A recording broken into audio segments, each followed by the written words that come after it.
Olá meninas, bom dia alunas da classe Esther. Nós vamos iniciar a nossa aula hoje.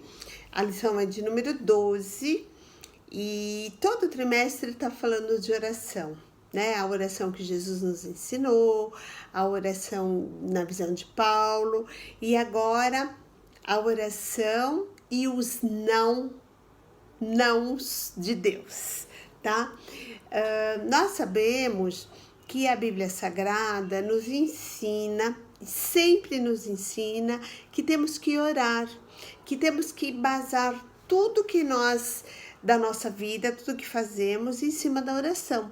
E que Deus, Ele responde sempre a nossa oração. Jeremias já falava isso lá no livro dele, quando ele dizia para o povo, que Deus dizia ao povo, clama a mim, para vocês saberem a resposta que ele vai dar a respeito de tudo, né, que a gente tem que fazer nessa vida.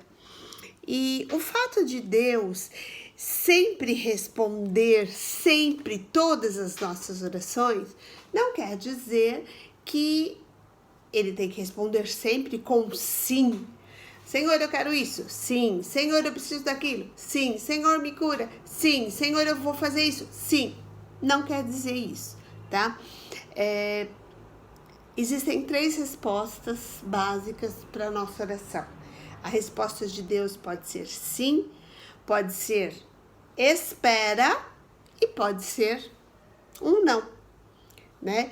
Olha, ele respondeu não a Abraão, ele respondeu não a Moisés, ele respondeu não a Paulo e até a Jesus, o seu filho, ele disse não, né? Então, ele pode nos dizer sim, não.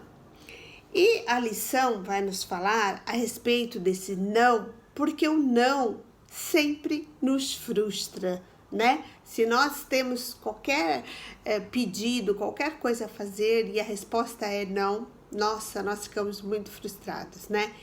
E com Deus, mais ainda, parece que a gente fala assim, puxa vida, Deus, ele não me ama? Ele não quer me ajudar? Ele não quer mudar o cenário da minha vida? Por que ele respondeu não, né?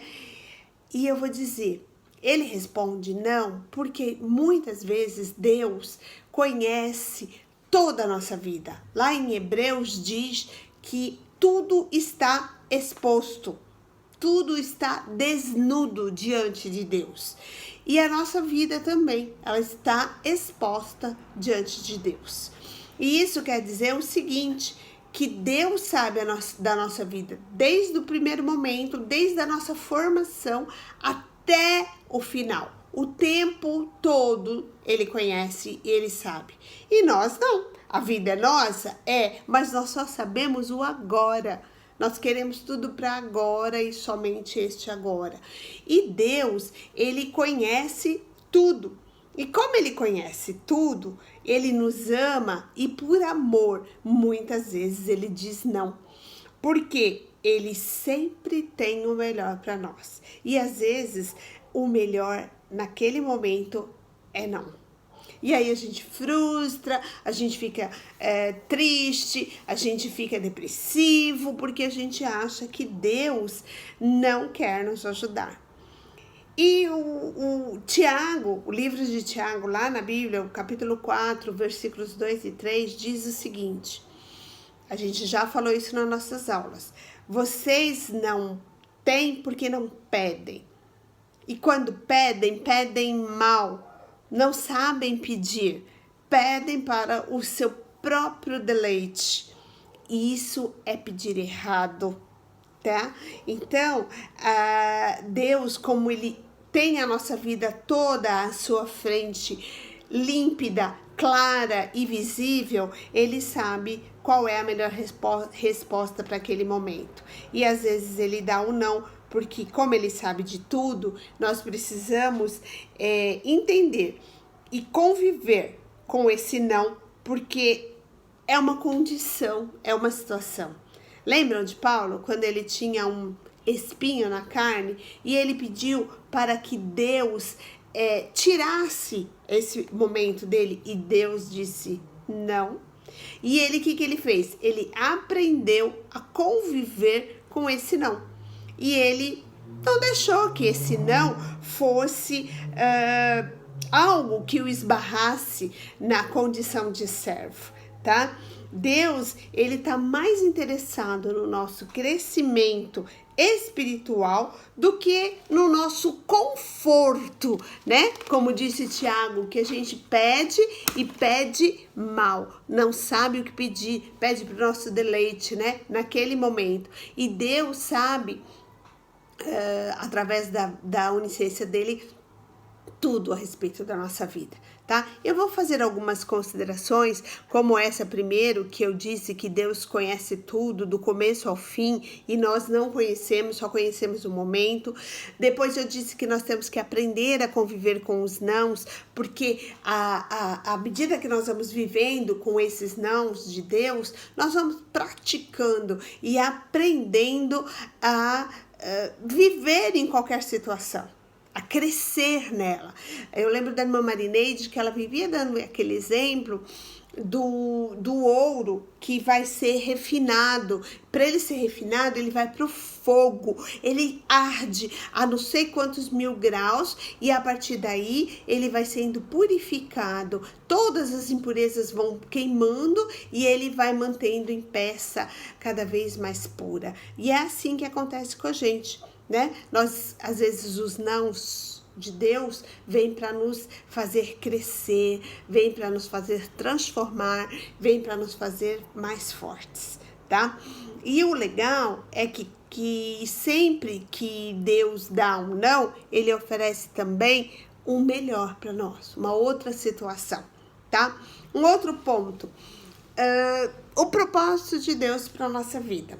Ora, se nós já aprendemos que tudo que nós fizermos, temos que primeiramente pedir a Deus para que Ele dirija a nossa vida, para que Ele esteja conosco, para que Ele nos leve a nossa vida através de nós, então é um propósito que Ele tem para nós. E como que nós vamos pedir para Ele ser contra o próprio propósito que nós pedimos para Ele fazer para nós? Fica difícil, né? Então, muitas vezes, a nossa oração vai contra esse propósito de Deus para nós. E como nós autorizamos Ele a dirigir a nossa vida, então a resposta é não. Tá bom? Outra coisa, nós temos que ter consciência de que Deus nos convida de vez em quando a sofrer. Isso disse o autor da lição e eu fiquei pensando, mas às vezes é verdade. Ele é tão maravilhoso que ele nos faz participar de um certo sofrimento com esses nãos, e através disso a gente está evangelizando. Porque muitas pessoas cobram de nós, ué, você não é crente? Ué, você não confia em Deus? Por que é que você tá chorando, tá se lamentando, né? E aí, quando nós caímos em si, caímos em nós mesmos, né? E retrucamos esse sofrimento, nós sabemos que é um preço que nós temos que pagar, e aí a gente começa a tirar lições para nossa vida. Essa pandemia foi assim um exemplo disso. Tinha pessoas que falavam assim, Bia, você não tá com medo? Você não tá... E eu via nas pessoas um certo desespero, um medo fora do comum, né? Então eu falei assim, eu já sei o que é isso. É que eu tenho uma rocha para me proteger e eles às vezes não têm. Então, através do posicionamento que nós tínhamos em sermos mais cautelosos e porém firmes em Jesus, isso pode fazer as pessoas verem em nós que somos diferentes, né? E que através dessas atitudes nós podemos propagar o evangelho, tá? Uma outra coisa eu quero dizer para vocês.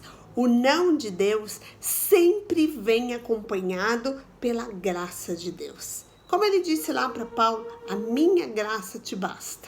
Então, quando Deus responde para a gente na oração não, pode ter certeza que esse não virá acompanhado pela graça. E é essa graça que nos põe em pé, É essa graça que nos serve de alento, é essa graça que renova nossas forças diante da aflição, diante da situação do não, ok? A graça renova, sim. Nós podemos estar passando pelo deserto, nós podemos estar passando pelo mar revolto em ondas, né? Ou num plano, num vale qualquer. Mas quando o propósito de Deus está sobre nós, não importa o que aconteça, a gente sabe que Ele vai nos suster, Ele vai nos sustentar, tá? E esse propósito, quando vem acompanhado de não, é porque Ele está nos lapidando, Ele está nos trabalhando em nós para nós sermos melhor, para nós sermos transformados, tá? Sempre o não de Deus é um sim para a nossa vida, para melhorar e para nos fazer diferente. Lá na revista, na página 57, esse finalzinho eu vou ler para vocês, que é a conclusão. Olhem bem, quando o não de Deus chegar, nós não devemos nos desesperar, muito ao contrário. Nós devemos renovar as nossas esperanças, porque Ele trabalha em todas as coisas para o nosso bem.